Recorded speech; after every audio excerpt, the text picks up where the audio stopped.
This topic is about assessing the domains of learning. So, if you can recall, the domains of learning are affective, cognitive, and psychomotor domains.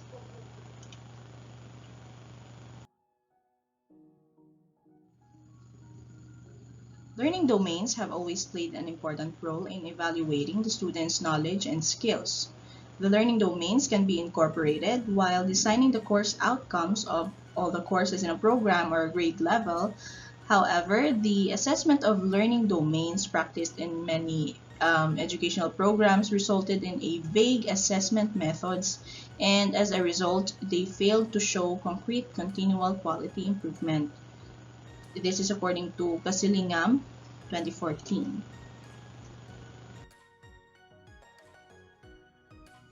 So, for us to effectively discuss about these topics, our objectives would be these four. After the end of a 30-minute discussion, you must have recalled the Bloom's taxonomy of learning domains, interpreted the three domains of learning, visualized suited activities to cater and assess each domains of learning, and we have to evaluate specific categories per domain.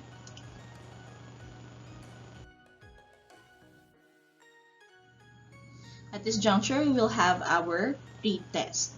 So I'll just go over these slides and you just get your pen and paper to answer them. And then later on, you will may ano kita, may mga self-check kita karon nga himuon to see if you answered your quiz correctly.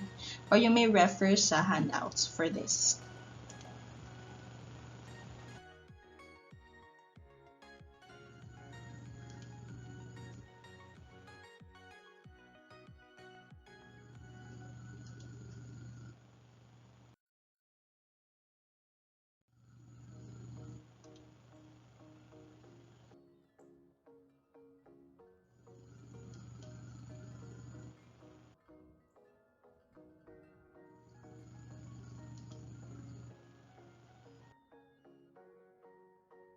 Let's proceed. So, this is Benjamin Samuel Bloom. He was an American educational psychologist who made contributions to the classification of educational objectives and to the theory of mastery learning.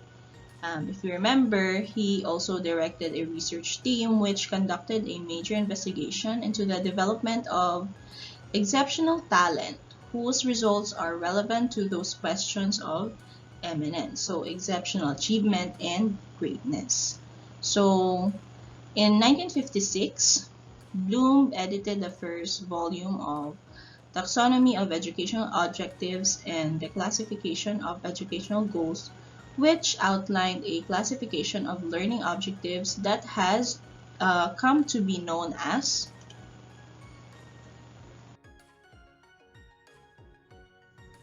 the Bloom's taxonomy. So Bloom's taxonomy is this multi-tiered model of classifying thinking according to 6 cognitive levels of complexity. So I know that we are all familiar with this. Throughout the study, the levels have often been depicted as a stairway, leading many teachers to encourage their students to climb a higher level of thought. So, mas nagasaka, mas nagakomplex. The lowest three levels are knowledge, comprehension, and application. The highest three levels are analysis, synthesis, and evaluation. The taxonomy is hierarchical. Each level is combined by the higher levels. And in other words, a student functioning at the application level has also mastered the material at the knowledge and comprehension levels because it's important that may spiral progression. So, ma-master ang mga basics and then proceed to a much complex topic.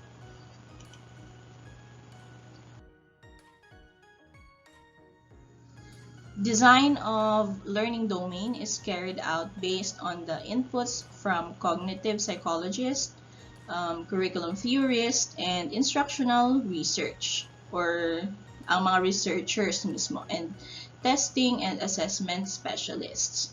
So the designed learning domains are the cognitive, which talks about the mental skills or the knowledge, consisting of 6 levels, and then affective, growth naman ni siya or emotions, no? Attitudes, growth in feelings or emotional areas, and it is consists of 5 levels, and then psychomotor, which is physical skills, no? Manual or physical skills, and it is consist of 7 levels.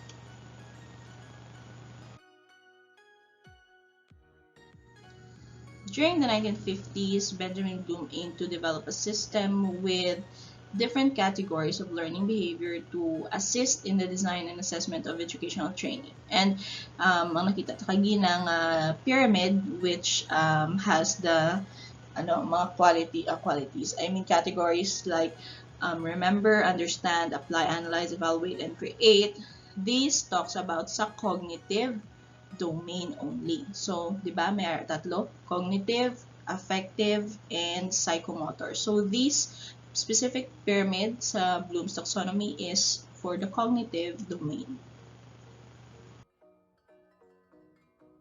The cognitive domain develops 6 areas of intellectual skills that build sequentially from simple to complex behaviors, no? From remember to create.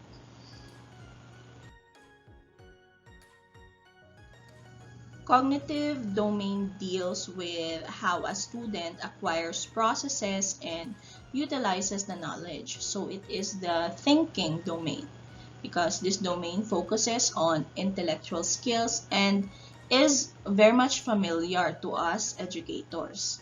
Bloom's taxonomy consists of knowledge, comprehension, application, analysis, synthesis, and evaluation. Is frequently used to describe the increasing complexity of cognitive skills as students move forward from a beginner to more advanced level in their knowledge.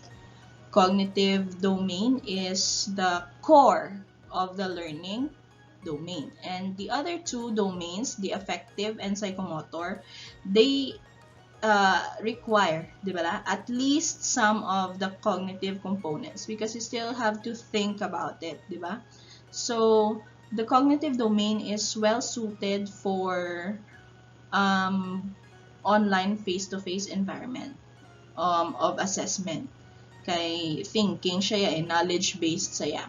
So, courses that are hybrid, no? Ang nag-practice abisang blended learning often present the cognitive portion of the course through the web or sa mga module, and then use ang classroom, no? Sa aton nga case subong, we are in the pandemic, wala kita sa classroom meeting, no? But often in a regular basis sa classroom ang gakatabo ang teaching learning methods for affective and psychomotor and interpersonal mga course objectives or mga subject, no?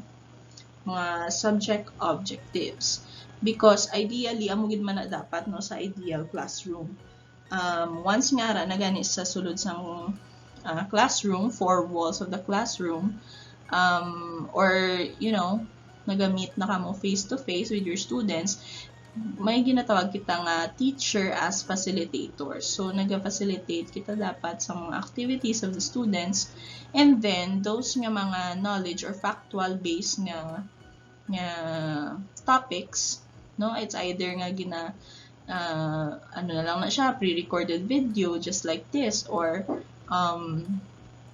mga readings, no, assignment. Amo na siya. So, but in the classroom, sa mga nag-practice gidya sang hybrid or blended learning, ideally, when they are in the classroom, ang teaching learning methods is focused siya dapat, or much more sa affective and psychomotor.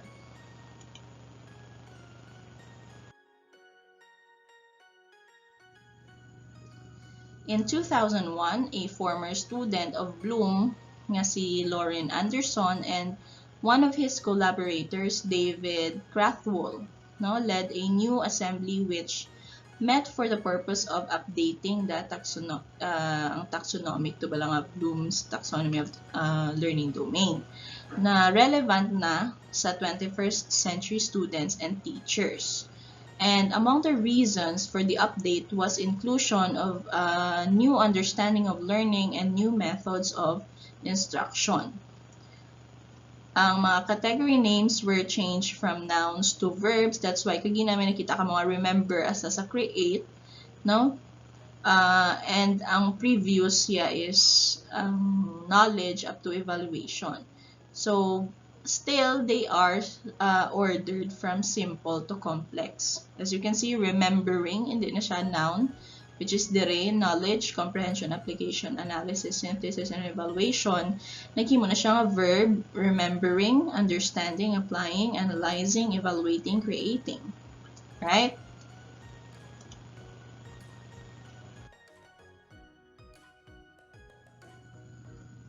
The levels in the cognitive domain can be measured through class discussion, like mga refreshers from the previous lessons, organized class notes, mga tutorials, remember cognitive ni siya, cognitive domain. So, graphical representations such as charts, PowerPoint slides, real-time examples, mga self-check quizzes, just like ang provided sa handouts and ang kagina, no? Mga pre-test. Project problem-based learnings, mga conducting course seminars for higher grade levels, and practice questions nga may mga answer na no with ang mga expert na balang explanation. So cognitive, mainly talking about knowledge-based siya. Alright?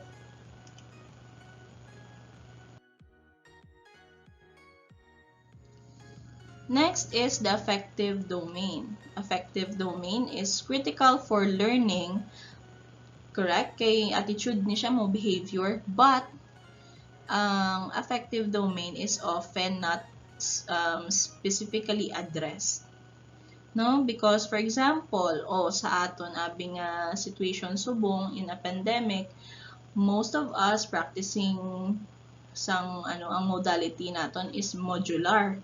No? So, it is hard to input kung kapin pagid kung hindi ka pa expert in module making or learning guide making, nagkaka-left out si affective domain sa objective, no?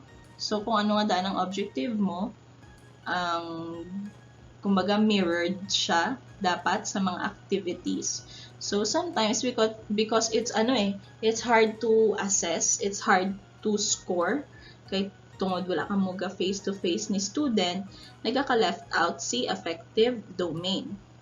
This domain focuses on attitude, motivation, willingness to participate, valuing what is being learned, and ultimately incorporating the discipline values into real life.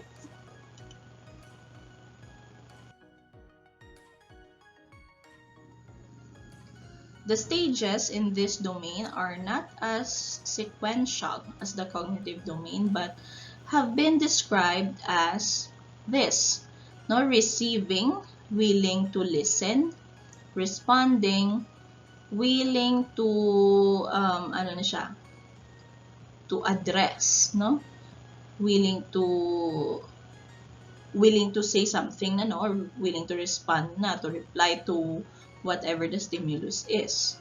Next is valuing, willing to be involved, no? Organizing, willing to be an advocate.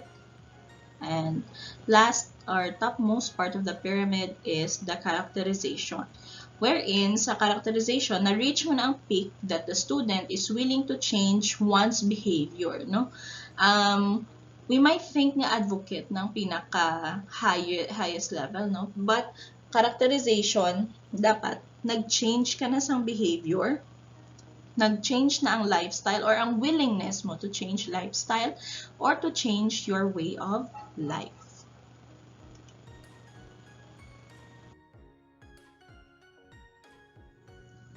So here in the affective domain, it is not best good to handle it with just a kumbaga mga text on a screen lang, no? Or readings lang, no?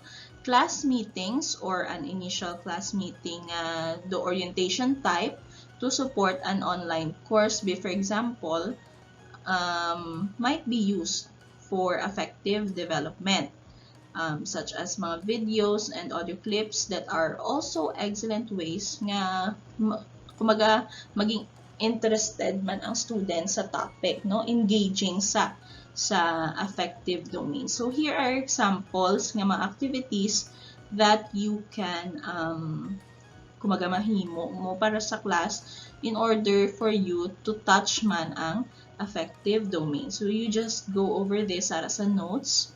Alright, let's proceed.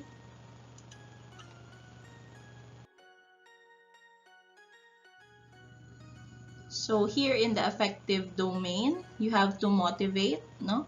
Motivating students is nga para mag-set sila sang individual objectives that are reasonable man, no? Kag-reachable, para hindi sila ma-frustrate, no? That can also enhance effective learning.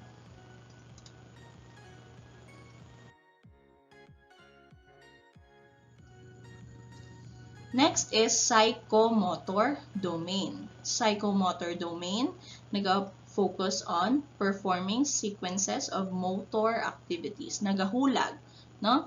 To a specified level of accuracy, kung may specific kang ginapangita, nga specific movement, no? Smoothness, rapidity, or force. Underlying the motor activity is cognitive understanding man. That's why ginhambal ta kagina sa cognitive domain, it is the heart, you know, siya gid ang vital because at kumaga in the affective and the psychomotor domain nagagamit ka man gyapon sang imo nga mind, no? Ginapaminsaran mo man gyapon.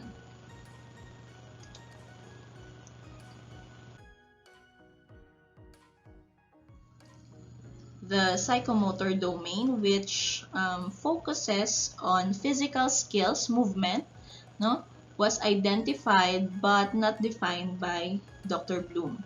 Hindi niya si Benjamin Bloom ang nag-define. But his original ideas gin-expand ni siya by 1970s educators, later educators, no, nga nakakita sang iyang work, including Dr. Elizabeth Simpson. So, from Dr. Elizabeth Simpson ni ang amuning nga mga categories. So, may-ari kita di perception sa pinakadalom, which is sensory guiding of motor activity pa lang, no? Set, which is feeling ready to act, no? Guided response naman is the beginning ka na or ang student nag-begin na to learn complex skills. Next is mechanism. Sa mechanism diri ni ang developing basic nga proficiency of a specific nga movement or mga skills, no? Kung naga-manipulate na siya abi, no? Basic proficiency. Next is complex overt response, which is performing na advanced skill, no? Sa mechanism, basic proficiency, sa complex overt response, advanced na skill. Next is adaptation, modifying movement to meet special circumstances. Sa adaptation, whichever skill nga na-master na with ano na ba? Diba, ma-master mo dapat ang basic proficiency diri sa mechanism and then ma-spiral progress ka to master a skill with kumaga maging advanced ng imo mastery sa specific skill nga na. Sa adaptation matabo na siya nga kaya mo na suli-suli biskan ano nga situation kaya mo i-apply ang specific nga skill nga natun-an mo kaya mo siya i-modify depending on kung anong kung ano ang necessary for that specific situation. And you might think adaptation ang pinakataas, but sa origination, which is the topmost, diri ka na nga naga, just like man bala to sa synthesis, kay sa creating, sa cognitive, ang origination, naga-create ka na sa situation-specific movements. What do I do when this happens? So, si student na mismo ang naga-create on a situation-specific movement.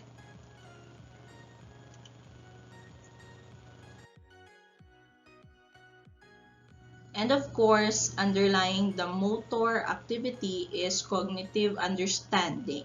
Okay?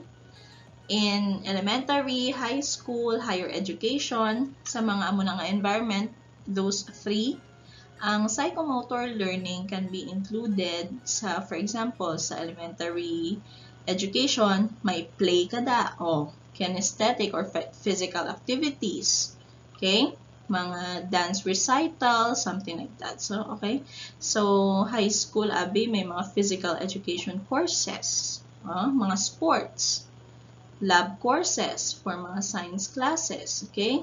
And sa higher ed, mga vocational courses, training using specified equipment such as, for example, nag-manipulate na kamo computers, machineries, mga projectors, videos, and of course, ang performing arts.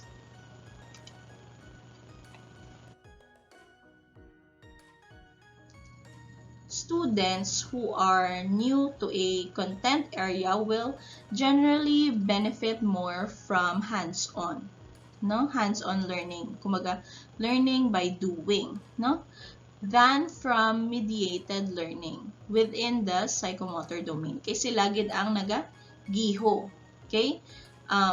Whatever nga gina-demo, for example, sa dance, i-demo anay abis ang teacher, and then the students dapat maano man sila ma-move with the teacher, okay? In order to reach a specified movement, or kumbaga ma-perfect mo movement, ma-master mo ang basic proficiency abi, and then maka-master ka na sa more advanced skill, so on and so forth. Now, as students improve from neophyte, newbie, to expert na, videos and pictures can be used to teach the skill na, because kumaga ma-visualize na nila ang movement, Una dapat basta gani may ginatudlo ka nga skill, nga specified skill nga naga-expect ka man, sa objective mo nga naga-expect ka nga may specific gid nga correct answer or correct movement to do that, dapat hands-on ka, on how to teach it the first time. And if expert na ang students with that, you can then use videos and pictures, para ma-recall to nila kung ano ang ilang na-learn.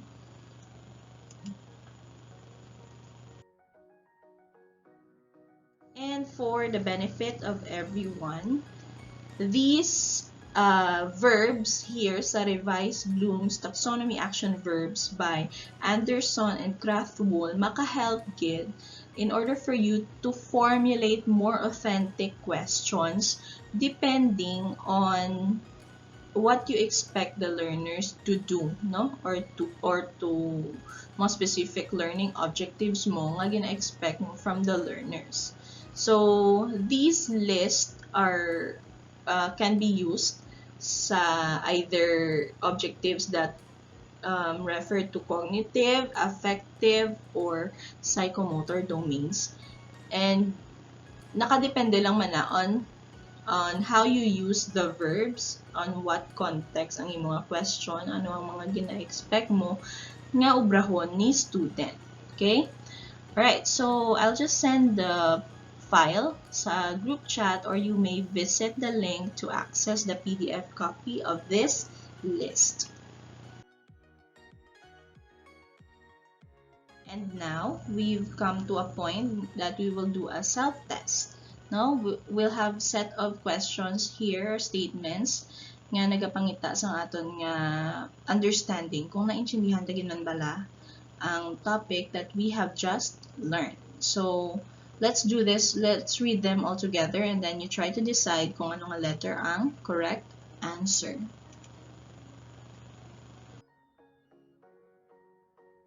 First question, the goal of the valuing area or level of the affective domain is which of the following? A, B, C, or D?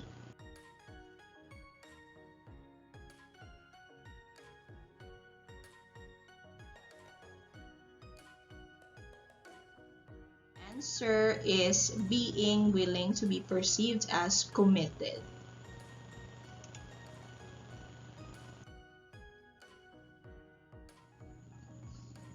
Next, which of the following will more than likely change behaviors? A, B, C, or D?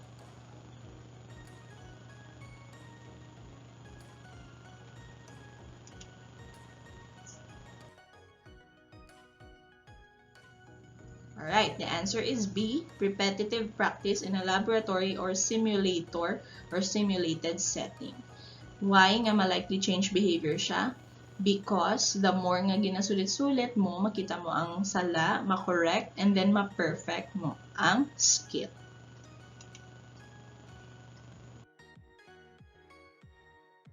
Next, which of the following verbs can be used in the valuing area of the affective domain? A, B, C, or D?